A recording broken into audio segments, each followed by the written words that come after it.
আসসালামু আলাইকুম। আজ কাশিয়াট গোপালগঞ্জ জেলার কাশিয়াটি থানায় অনেক ঝড় হচ্ছে।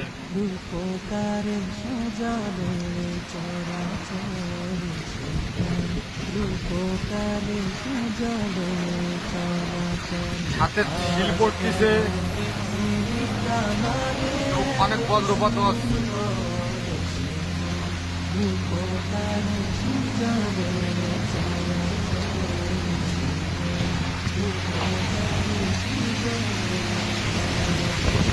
চারিদিকে নবরূপে করে ধরা ঝলমল, এই রূপ দেখে হয় আখিদয় সুশীতল, আখিদয় সুশীতল, আখিদয় সুশীতল। থেকে গেছে কুৎসিত নিশীথের বিদ্রোহ।